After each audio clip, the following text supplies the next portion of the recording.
Buenos días, muchas gracias por venir. El objeto de esta convocatoria es hablar acerca de la reunión que hemos mantenido con el sindicato CGT.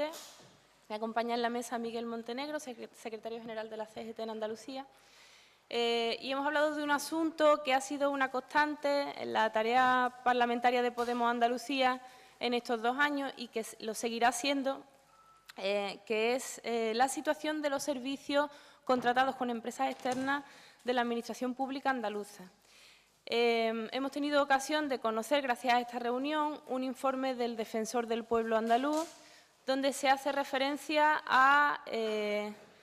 las carencias de los criterios de contratación externa de la Administración.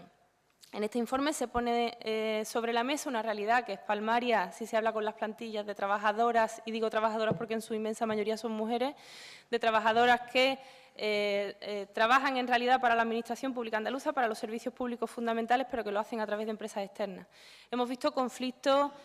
importantes a lo largo de estos 2 años, pues desde los servicios de limpieza de hospitales, los servicios de emergencia del 112, del 061, de Salud Responde, de los servicios de cita previa sanitaria vía telefónica, de monitora de educación especial, de intérpretes de lengua de signos, toda una plantilla de trabajadoras precarias que realizan labores que, pese a que Susana Díaz se empeña en repetir una y otra vez que son complementarias, que no son fundamentales, que no son servicios esenciales de la Administración Pública, nosotros entendemos que sí lo son, que si no hay un quirófano limpio no se puede operar, que si no hay una persona que atiende una emergencia, que es la primera persona que desde la Administración da respuesta a una situación de emergencia de una persona, sea un incendio, sea una urgencia sanitaria, o sea la necesidad de tener cita previa, de tener acceso al Servicio Andaluz de Salud. Esos son servicios esenciales que hacen que sea posible proporcionar, tener acceso a derechos fundamentales de la ciudadanía en nuestra tierra. En ese informe se hace referencia a que no hay un control y un seguimiento de las plicas, que pese a que se aprobó con grandilocuencia esta guía de cláusulas sociales, que se suponía que iba a ser la solución a la precariedad manifiesta de este personal y a las carencias de los servicios para la ciudadanía, esta guía de cláusulas sociales no se ha notado en absolutamente nada. De hecho, varios contratos han tenido lugar después de la publicación de esta guía, que no es más que una guía que se publica, no tiene rango de decreto ni rango de ley, como en alguna ocasión se nos prometió en el Pleno de la Cámara. Se han producido despidos por falta de subrogación, se han producido discriminación de las trabajadoras que tenían, por ejemplo, permiso, reducción de jornada, se han producido discriminación de trabajadoras por estar en bolsa y ser interinas, es decir, que hay un rosario también de demandas judiciales. Hace poco, esta semana, se han ganado 31 de ellas en Málaga, haciendo indefinidos a personal que estaba en fraude de ley, por ejemplo, o 3 en Cádiz. Si los tribunales tienen que resolver esta situación, si los tribunales tienen que estar permanentemente saturados por las denuncias que las organizaciones sindicales honestas ponen en conocimiento de la Administración de Justicia para que se cumplan los derechos básicos de las trabajadoras, significa que la tal guía de cláusulas sociales no está teniendo absolutamente ningún efecto. En ese sentido, el informe también hace referencia a la falta de inspección y de seguimiento. El hecho de que la consejera de Justicia y Interior, la señora Rosa Aguilar, haya reunido a las organizaciones sindicales para que le ayuden a que se cumplan los contratos con las empresas y las plicas que se firman con las empresas, habla precisamente de la dejación de funciones que hace la Administración en tareas de inspección. Según todos los contratos que se firman con empresas, en la Administración son las empresas públicas que subcontratan esos servicios los que tienen la obligación de inspeccionar y de cancelar contratos si no se cumplen con un catálogo muy concreto de faltas graves y leves por parte de estas empresas. Pues el Defensor del Pueblo pone sobre la mesa que hay una falta de seguimiento y control. Pero además se va a la raíz, se va a la base, que son los criterios de externalización y los posibles criterios de internalización o reinternalización de servicios. En ese informe, el Defensor del Pueblo habla de un informe de la Cámara de Cuentas andaluza, un informe del Tribunal de Cuentas a nivel estatal, varios informes y varios estudios que hacen referencia a que en muchos casos es más económico, más eficiente y más justo reinternalizar servicios o internalizar servicios que siempre fueron externos.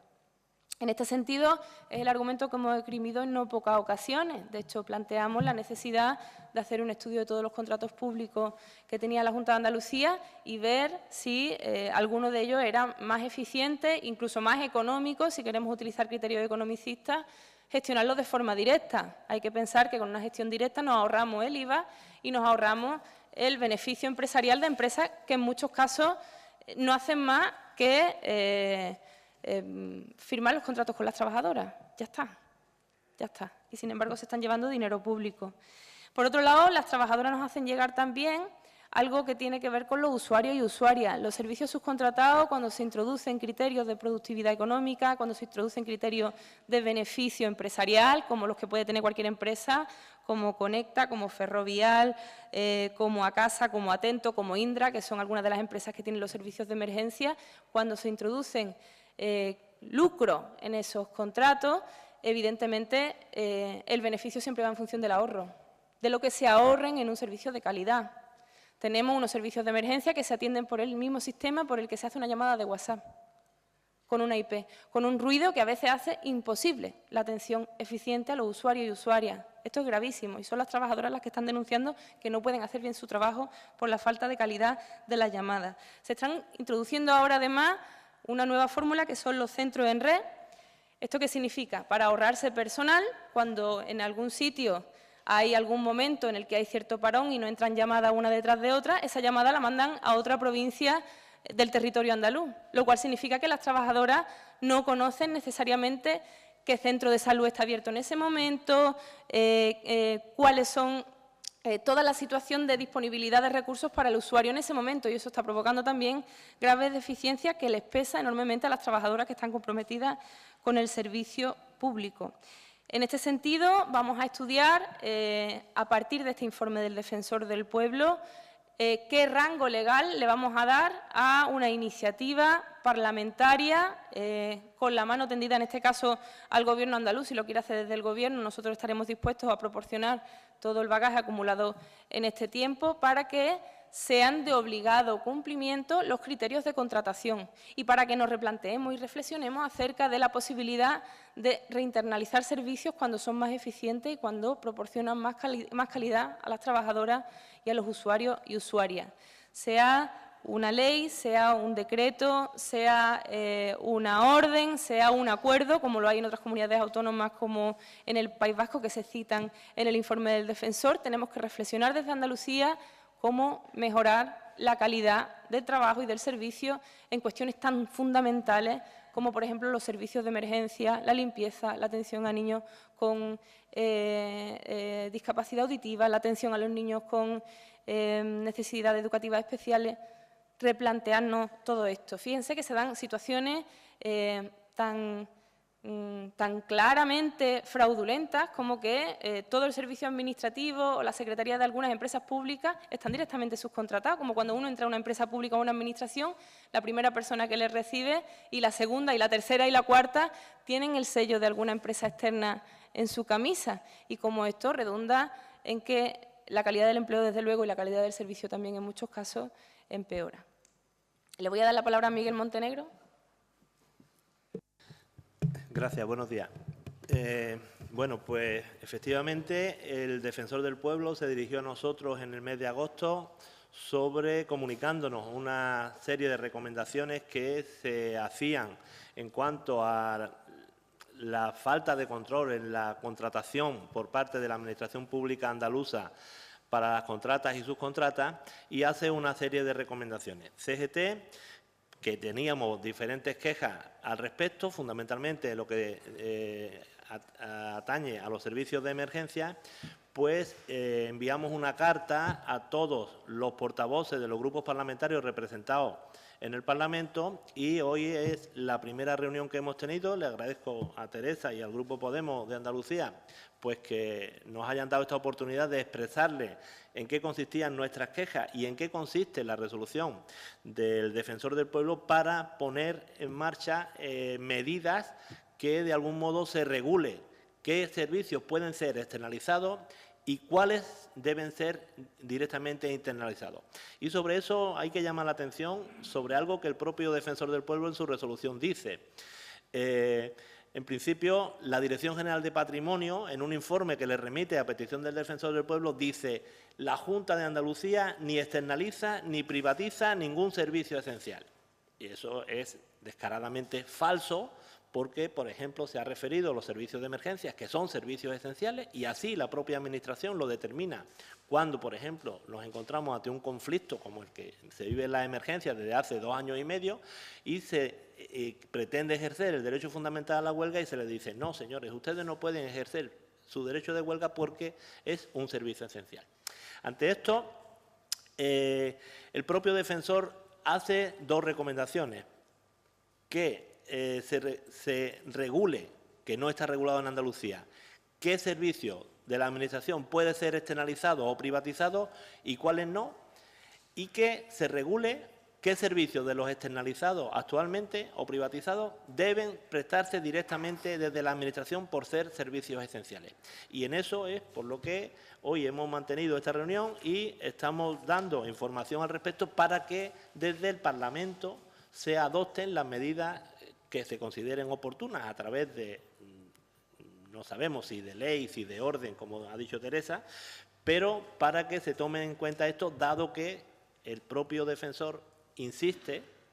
en que hay un descontrol absoluto de cuando se hace una privatización o externalización y la Administración hace una dejación absoluta de sus funciones y no ejerce el control que tiene obligado de que se cumplan esas plicas, que se limitan simplemente a pagar los contratos, pero no a que esos servicios se ejecuten conforme a las condiciones que están estipuladas. A este respecto, indicar, para terminar, que desde CGT Andalucía vamos a seguir defendiendo el trabajo en lo público, los servicios esenciales que se presten desde lo público, y a este respecto decir que en lo que se refiere a los servicios públicos de emergencia 061, 112 y Salud Responde, la próxima semana vamos a estar en el Parlamento Europeo denunciando también el uso que la Junta de Andalucía está haciendo de los fondos que se reciben desde Europa para estos servicios de emergencia en Andalucía, que entendemos se están haciendo. Aparte de mal uso, creemos que queda como, diremos entre comillas, cómo se especula con este dinero que no se le da el uso para el que viene, para el que está concedido. El informe al que nos hemos referido del defensor lo vamos a remitir para que tengáis la literalidad del mismo y anunciar que a raíz de esta primera reunión con CGT vamos a pedirle reuniones a otras organizaciones sindicales de forma que abramos ese proceso de solución a este problema estructural de los servicios públicos en Andalucía. Antes de terminar, me gustaría referirme a otra cuestión. En el día de ayer se anuló el plan de protección del corredor litoral en Andalucía por un defecto de forma de la aprobación de tal plan. Como ustedes saben, el hecho de haberlo aprobado con un gobierno en funciones